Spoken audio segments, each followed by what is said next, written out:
We get to finish the Gospel of John this morning, and we're going to do that with the tale of two of Becca's friends. One friend, many of you have met, Sophia, got her very own pig. She got a place for her pig, and day after day, she came in the morning and in the evening. I'm simplifying. It's one pig. It's for storytelling. Day after day, she came to feed her pig in the morning and in the evening. Every day, Sophia took care of this pig. And at the end of the year, she sold her pig. And the next year, having proven that she could take care of a pig, she got another pig and a steer. Because that's what you do. And a turkey. And a turkey. I didn't know about the turkey. Another of Becca's friends, who we won't name, got her very own chickens. And she made a place for them in her backyard. And some days she might remember to feed them. And one day, remembering that she needed to care for her chickens, she went out back and found that one of them had died. Had starved to death. Wanting to then raise a pig like Sophia, she asked her parents for one. But her parents reminded her, it takes work to keep animals alive. And she didn't get a pig or a steer. And according to Becca, there may actually be another dead chicken. We're unsure at this point. What do we learn from this parable of Becca's two friends, right? That it clearly takes real effort to keep an animal alive. And many of you know this. You know that it takes effort to keep an animal alive. And many of you also know this, that we were not much of a pet family. Like, even though I grew up with dogs, my general attitude towards pets has been, I'd rather spend my energy and effort raising kids than animals, than pets. And so I never felt a need to get a pet. And Jane grew up in a family, they never owned a pet her entire life. And so she had zero interest. But from the earliest moments of Becca's life, like we knew pets were in her future. Because she was absolutely obsessed with animals, all of them and any of them. And so we realized really quickly that at some point we would be getting one. But we waited for as long as we could hold off, partly because for us it was really important that Becca be able to feed a pet every day, morning and night. We really wanted to make sure she was the one who was responsible for caring for it. And she might have been if it weren't for Maggie, and Maggie being as special as she was. We got more than we bargained for with Maggie. She had some stomach problems, and so she couldn't just eat regular dog food. She could only eat ground beef that had been browned first and then boiled, and then mixed with rice and added to some special insanely expensive dog food. It was a whole thing. And Jane took most of it on. You're wonderful. Which was mostly sustainable. But it was when we would go out of town, when we'd go on vacation, when we'd go visit Jane's family up in Oregon, when we'd leave Maggie with people. Thanks, Kathy. That we'd realize just how absurd Maggie and her whole thing was, right? Especially when asking somebody else to care for our small little dog, right? Not only were we asking them to just keep her alive for a week, but she was kind of one of those loud, yappy dogs who barked at everybody, and we were asking them to feed her twice a day, every day, not just a quick scoop of food, but this elaborate, high-maintenance diet involving twice-cooked meat. It's kind of funny. What's really interesting is that I have read our passage this morning many times. it's likely that I've read these phrases, feed my lambs, tend my sheep, feed my sheep, hundreds of times. But I don't know that I've ever actually thought about the work that it takes to feed real animals. We know when we hear Jesus say these things, we know that Jesus actually isn't telling Peter to take care of sheep, of animal sheep, right? Sheep is a metaphor. Multiple times in the Gospel of John, Jesus refers to people, humans, as sheep, right? He calls his people his sheep. He describes himself as a shepherd of people. He tells us that he lays down his life for his sheep. And we know that he's not dying for animal sheep. That's not, right? It's for people. And so Jesus actually initiates this mental leap for us, where we don't really spend much time with the fluffy kind of sheep. Every time I get to this passage, I hear Jesus tell Peter, feed my sheep, and I just immediately start moving toward the application of interacting with humans. Jesus is telling Peter, right? We know this. Feed his people, take care of people, nurture people, nourish them. And it's just all about care, like a kind of care, a kind of attention to people and their well-being. Sometimes it'll include, right, feeding people with food, but it's also going to involve caring for people's relational needs, feeding their minds, feeding their hearts, feeding their spiritual lives. We know, reading this passage, that Jesus is concerned with people. And so, because we know that, it's easy to jump too quickly past the sheep. But maybe it's because Sophia has become a constant presence in our family and our lives.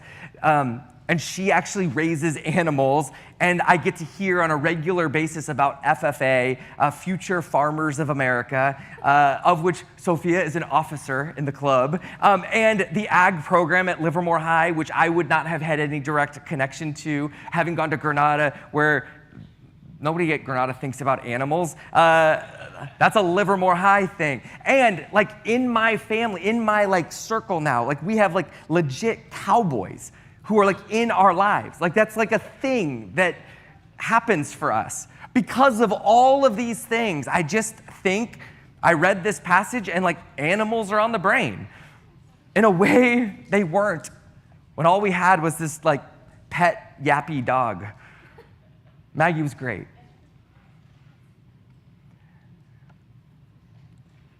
So for the first time, I read, feed my lambs, feed my sheep. And I just found myself thinking about the kind of consistent, regular, daily work that goes into feeding sheep, caring for animals. And I found myself thinking about how necessary that work is. Right? Because if someone doesn't take responsibility for feeding these domesticated animals, they will suffer. They might not survive. If they do survive, their quality of life is diminished. As I started thinking about all of this, I realized, as I've confessed already, I don't think a lot about feeding animals, but kind of my go-to life example of feeding animals are these two horses from my childhood. Bonnie and Crackers. They lived down the street from my grandparents. My whole family right now is shocked. I never talk about animals, and right now they have no idea that these were animals in my life. But they lived down the street from my grandparents. And my Aunt Sue, who lived across the street from my grandparents, would walk us down to see the horses. And she always would have a bag of carrots, and she'd pick us up, and then we would feed these horses these carrots, and then we'd walk back to my grandparents' house, and we'd kind of forget about them until our next visit, maybe 6 months later, maybe a year later. Right? So like feeding animals is such a novelty. It was something we did at a petting zoo. It was something we did when we visited our grandparents rarely. I never had any sort of sense of the life or death responsibility for an animal. But I find myself hearing that sort of life or death responsibility being entrusted to Peter. As Jesus says, feed my sheep. It's your work. It's your responsibility. I'm calling you.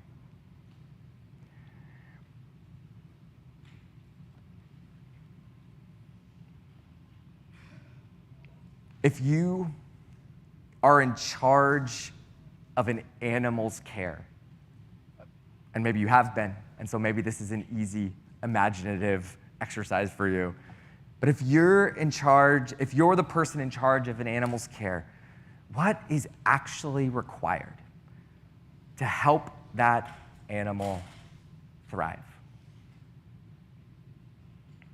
Just a question I want us to think about. If we're going to make the leap from sheep to the people that we've been called to care for. See, because for Jesus and for Peter and for the rest of John's audience, right, the answer actually would have been so obvious to them. Because everyone knew somebody who cared for sheep. Sheep were everywhere. Animals were a normal part of life. It was wild to me. I've traveled not very many places in the world, but I've traveled to Israel, Palestine, and I've traveled to Ireland, which seemed to be the two places where all the sheep got dropped. And it's shocking when you just sit in a car for like 25 minutes as like endless rows of sheep are just crossing by, and you're like, I don't know if I've ever seen a sheep in real life. And there they all are. But like these were just normal. A normal part of people's lives. And so Peter, hearing Jesus say, feed my sheep, he knows exactly what Jesus is asking of him. It's not some generic kind of like, yeah, do nice things for people. No, he knows what it takes to care for sheep. And he hears Jesus saying, do that for the people I love. From that place, I want to step back, and I want to put this passage into the larger context. We are finishing up John this morning, and so there are some themes that are wrapping up. We are told that Jesus appears to his disciples as they are fishing. They're out in their comfort zone. They've gone back to the thing that they love to do, that they grew up doing. It's all they've ever known. And in the chaotic events of Jesus' death, it's kind of their safe place. And we're told that as the disciples finish their fishing and they get back to land, they find a charcoal fire waiting for them, cooking fish. And it'd be so easy. Maybe you've done this before. You're just reading over and you just go, charcoal fire. You know, it's like a detail that, like whatever, we've all seen barbecues use charcoal at some point and make our food for us. And so that doesn't seem that weird. But strangely, there's actually only one other place in the entire New Testament where we find a charcoal fire. And maybe you remember it from last week. The only other place where we're told that there was a charcoal fire was during Jesus' final night. There was a charcoal fire, and there, Peter warmed himself. And there at the charcoal fire, Peter denied Jesus 3 times. This charcoal fire links these two stories. John could have easily said fire. He says fire in other places, but by naming it a charcoal fire, he helps us hear both of these passages as necessarily linked. At each charcoal fire, Peter is present, and he is asked 3 questions. At the first fire, as Jesus is off being falsely accused, as he's being drugged from sham trial to sham trial by people who want to kill him, Peter, who has been with him from the start, is asked if he has been with Jesus, and put on the spot, Peter denies he had any relationship with him. But here, at the second fire, Jesus has come back to him. Peter denied Jesus. Peter left Jesus in his time of need. But here, as Peter's whole world is upside down, Jesus comes to him. And Jesus is the one who asks questions of Peter. And he asks Peter the same question 3 times. He says, "Do you love me? Do you love me?" How easy it is to say those words. I love you. I love you. We can throw these words around, but there's a weight because of what Peter has just done. And here in this moment, Peter doesn't deny Jesus, but also, like, we find in him this humility. He's just failed in an epic way. And he seems to be humbled by it. But this question from Jesus is so interesting. Peter, do you love me? And as you're reading the story, it's easy for it to just sort of seem like it comes out of left field. Like we actually haven't heard much. There were chapters ago where we heard a lot about love, but we haven't heard much about love the last couple chapters. And so, Jesus, this is the question that you're leading with. But it's deeply connected to the story that John has been telling, that this gospel has been telling, because you might remember that on the night when Peter denied Jesus, Peter was in front of all of the disciples and Jesus, and Peter, as Peter does, boldly declares, "Lord, I will lay down my life for you." Have you ever made that kind of public proclamation about anything, about the Lord? There's a boldness that comes with declaring what you are going to do when you face trouble. What a powerful and public proclamation. "Lord, I will lay down my life for you." To which Jesus responds, "Will you lay down your life for me?" Truly, truly, I say to you, the rooster will not crow till you have denied me 3 times. They move on from this moment. Peter's big proclamation, Jesus is humble. "Don't be so sure, Peter." And a little bit later, Jesus is talking to his disciples, and he uses Peter's exact language to say, and you'll recognize this, "Greater love has no one than someone lay down his life for his friends." There is no greater love. And I'm not sure if you have a sense of what Jesus is doing here. But here in a crowd where Peter is present and others, right? He's taking Peter's language about love, and he's taking this language about laying his life down for you. And he's making clear that to do the thing that Peter says he's going to do is actually the greatest kind of love that there is. And I can imagine Peter going, "I said I'm going to lay my life down for Jesus. And Jesus just said, that's the greatest kind of love there is. Wait a second. I'm the best at love. Right? I mean, you can picture Peter making that connection going, I am the greatest at loving. That's essentially what Jesus is saying. Peter is claiming to be the best at love if he is really going to lay down his life.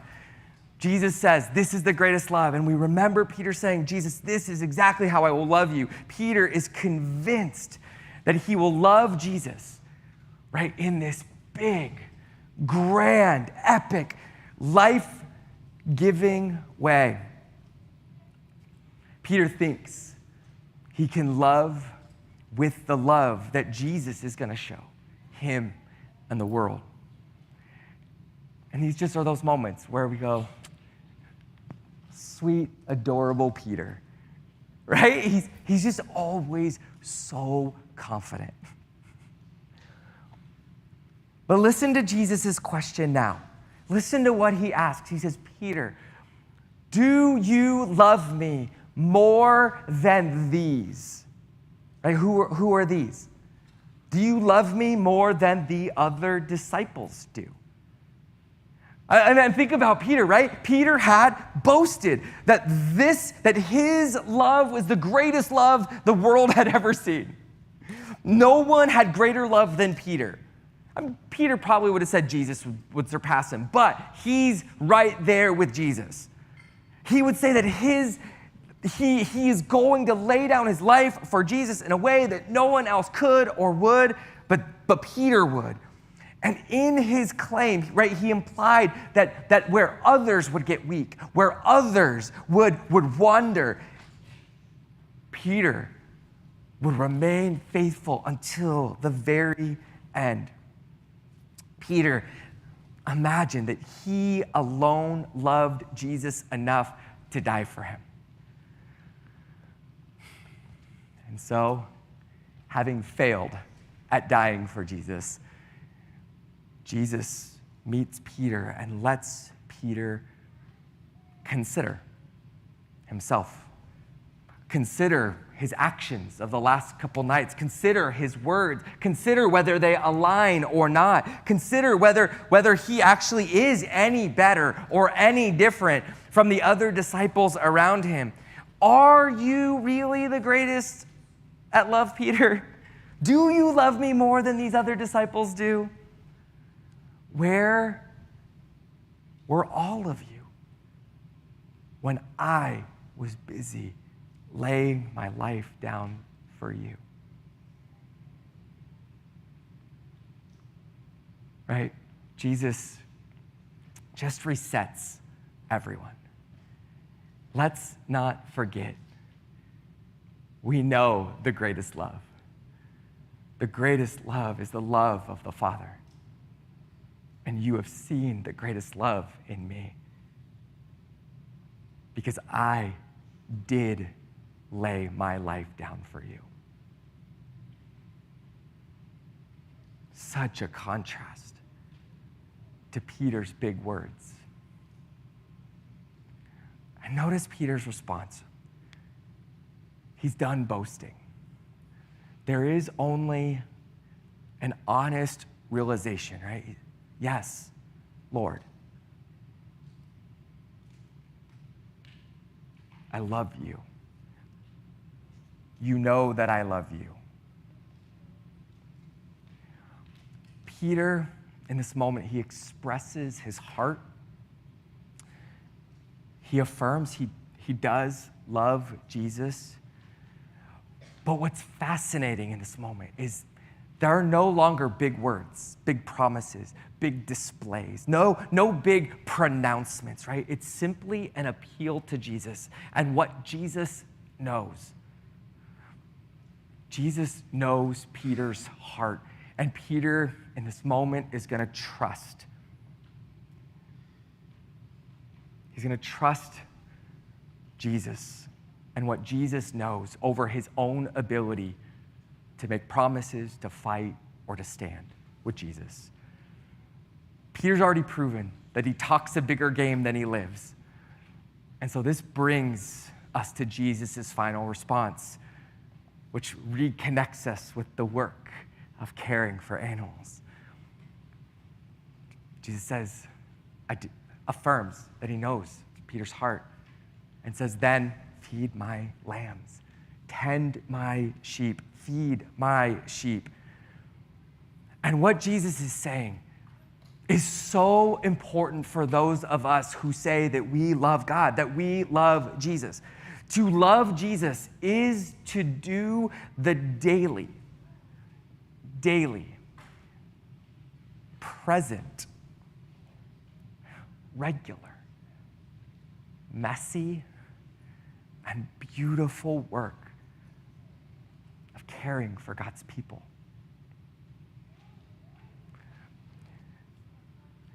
Jesus doesn't need us to dream big dreams about how we're going to die for him.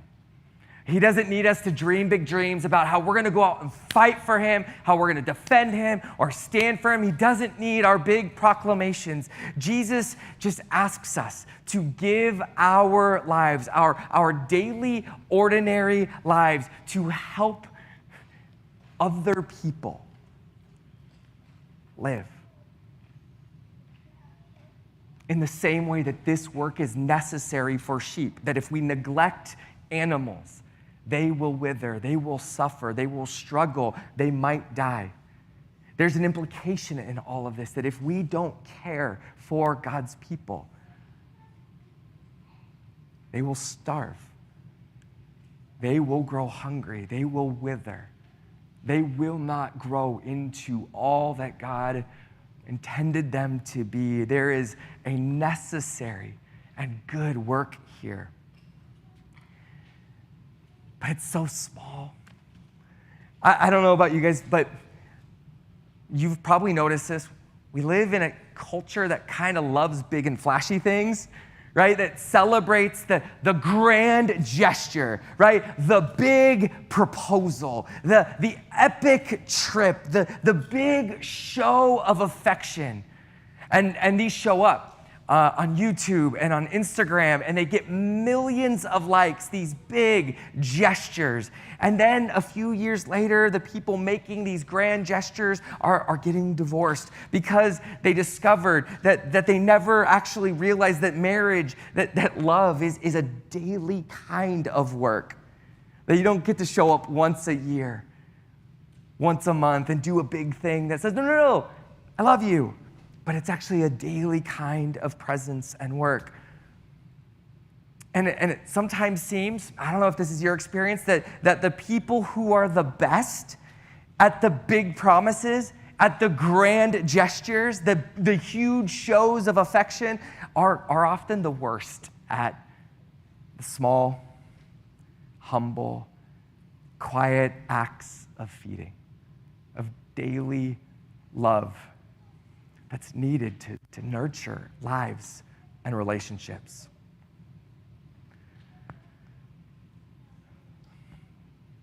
Peter was attracted to the image of a mighty warrior for Jesus.